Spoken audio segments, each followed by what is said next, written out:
Hi everyone, so I'm Michael Veale, I'm from University College London. I'm half between a new science policy department and half between the Department of Computer Science.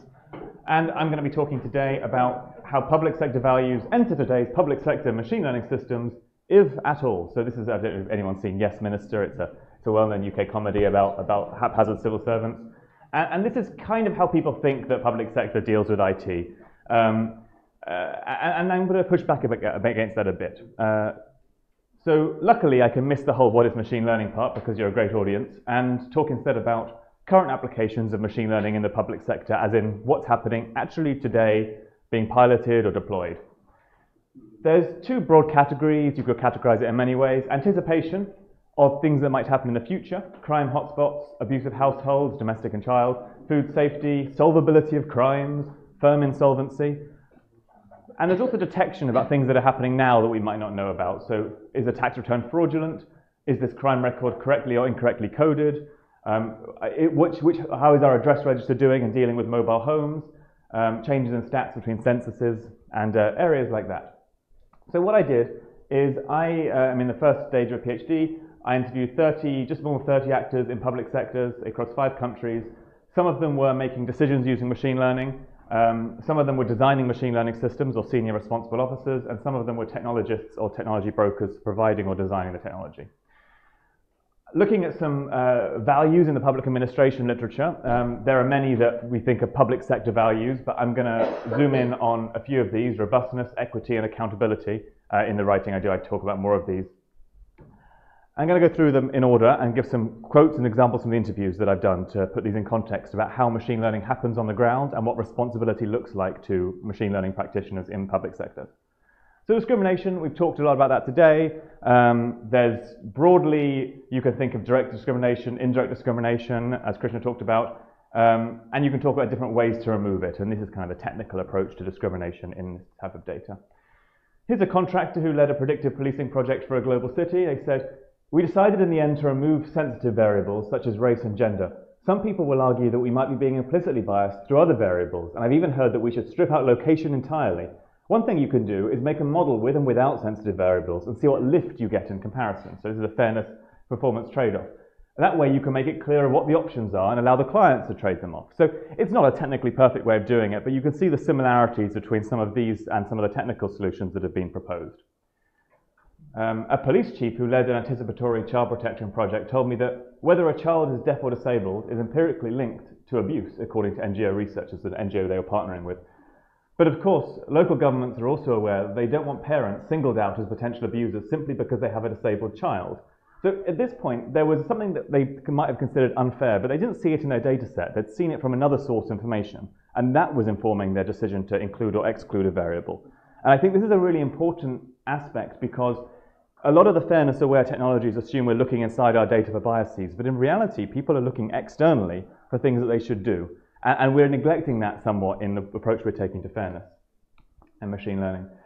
But also machine learning itself has been pointed out that it can unearth fairness. So individual judgments, as an NGO that told me on actually the same project, also come with their own biases. We'll surely, by using machine learning systems, find things that are uncomfortable, unpleasant, or even shocking, and we'll have to face up to those and be happy we discovered them. And this is realistically likely to be what our policy partner is scared of. Oh shucks, what will this algorithm unearth in our current practices? And this came up quite a lot about defining the problem and why you might want to use machine learning. And a lot of the practitioners I was talking to were very aware of the fairness issues and wanted to balance them in a process, which was interesting and I think goes against some of our intuition about these systems being deployed at the moment, where people see them as haphazard and academics, the only people who can talk about fairness and know about this could be an issue in this problem. And it's a bit patronizing to people who work with this every day and do actually have their own ethics and approaches to this. So robustness, I'm going to talk about this a bit. It's often ignored explicitly in fairness in machine learning. Concept drift is the closest thing you can talk about in relation to it. And concept drift is when, as Mariah mentioned, your data actually changes as you go along. And the data you draw from training isn't the same as the data you're operationalizing your model on in real life. So you can get real concept drift, which is where the phenomena actually changes causally between the two data, or in correlation between the two input and output data you have. Or you can get virtual drift, which is where the data you collect actually changes in distribution, but the phenomena stays the same and defined in the same way. Not really a problem in physical systems like hydrology or something like that, because our laws of physics are relatively static. But it can be a problem in many social areas because things change, people change, and also things like laws change and stuff like that, and it changes the way that the data we had in the past connects to our subject of interest. Here's a public civil servant who was building models for a national prison system to allocate resources within prisons using machine learning. Historically, we've hard-coded equations into operational systems with the weights on the regression that we determined.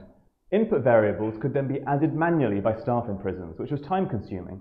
Hard coding creates two main consequences. The first is that updating the model costs a fortune to do. And the second is that we don't update very often. So there's a real cyber-physical hardware interaction between what you can do and how you can update a model and the infrastructure that's on the ground. Again, something that's not really considered when we're designing systems and making assumptions about the kind of trade-offs that are possible to deploy in practice. Because you're not co-designing them with the people who are using them, and they can't say, that would never work because we can't send 500 people out to all the different facilities and computers we're using every week. An in-house police department machine learning modeler told me about data collection loops, and I think this is really interesting. Thankfully, we barely have any reports of human trafficking, so in quite a rural area. But someone at Intel got a tip-off and looked into cases of human trafficking at car washes because we hadn't really investigated those much, and they thought that car washes could have human trafficking inside. But now, when we try to model human trafficking, we only see human trafficking being predicted at car washes, which suddenly seems very high risk. So because of increased intel, we've essentially produced models that tell us where car washes are.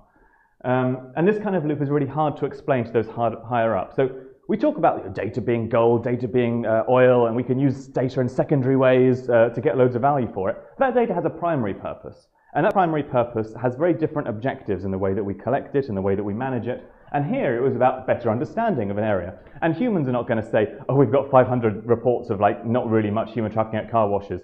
Or so we're going to just assume we only investigate car washes. Because we filter that in our head. We filter it down and say that's an incidence of co-occurrence because we decided to investigate that data. We produced that. It was our decision. It wasn't being fed impartially by a kind of population. But if you use secondary data, you need to connect within the organization to understand what you're doing and when you're collecting data disproportionately for other reasons and so on, and not assume that it comes from the ether.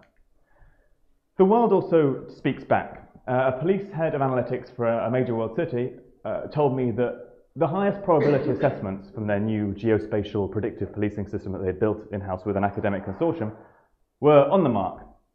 But actual deployment causes displacement, dispersion, and diffusion. And that throws the algorithm into a loop. As you deploy resources, displacement and dispersal of crime goes through the roof.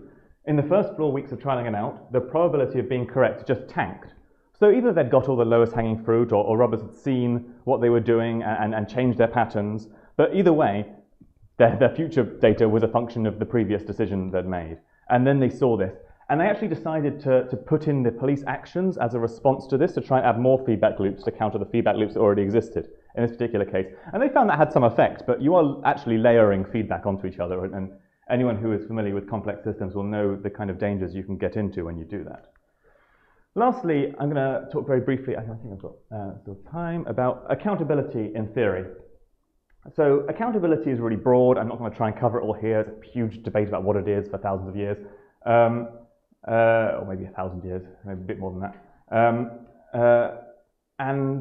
Interpretability is one thing that we talked about a lot today, and this has been either talked about explicitly or implicitly. You can decompose a more simple algorithm, look at the parts and say that's doing that because I understand roughly how it works, like a regression or a decision tree, or you can do a pedagogical system where you wrap a difficult algorithm in a simpler one and use it as an oracle to say what you're doing now, and then I start to understand the rules that you had internally, or at least the main ones.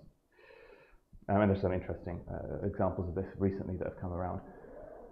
This has problems though as well. So a public servant responsible for machine learning at National Tax Office told me that to explain models to auditors, they talk about the target parameter and the population rather than the explanation of individuals. The target parameter is what they're trying to find, the development of debts, bankruptcy in 6 months or so on. And the target population is what we're looking for. For example, businesses with minor problems. We only give the auditors these, not individual risk profiles or risk indicators like the variables that go into them or their weights. in case they investigate according to the profiles or the indicators instead of the score we're giving them or instead of the order we're giving them. Because they're concerned that the heuristics and the biases in the way that auditors look at data will mean they'll start using these kind of predictions in a way that is actually biased or prejudiced in some other manner. And so they're actually considering some of these issues about decision support and how it affects biases. And that's, I think, important to take into account. Police Leader, a national predictive policing project, said that we ask local officers, intelligence officers, to look at the regions of predictive policing maps. These are PredPol-style geopolicing maps, which say risks for burglary in different areas and so on. And these intelligence officers file and read all the local reports and newspaper reports and so on about these areas. They know about what's happening in them. It's their job to be in tune. And they might say they know something about the offender for a string of burglaries, like he's been captured, you don't need that area anymore.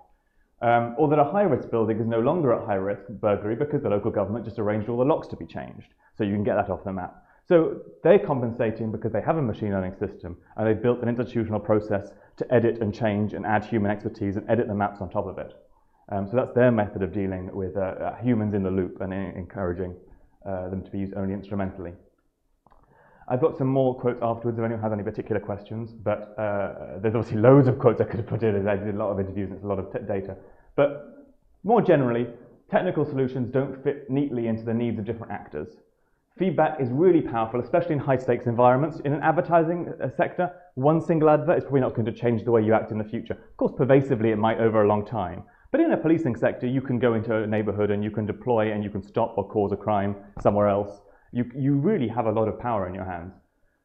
External knowledge and expert advice is currently filling in the hole from a lack of fairness technologies in many times, and maybe it should, and it's more generalizable. It's been, according to other methods of scientific knowledge, it's been tested, so we need to think about that. And trade-offs are within a whole socio-technical system, including hardware, software, people, psychological processes, not within narrowly well-defined mathematical problems. And sometimes the assumptions that are made in the mathematical issues are not going to be compatible with the trade-offs that we want to make in the real world. But they could be if we started to have a discussion about what they are and how they fit together. So I've managed to finish on time, so any questions, I'll be happy to take them. Thank you very much. Thanks for your time. We have time for one question because we know I'm a bit late. One question? No question. Nope. Okay, cool. So thank you very much. Thanks, guys. Let's move on to the next speaker.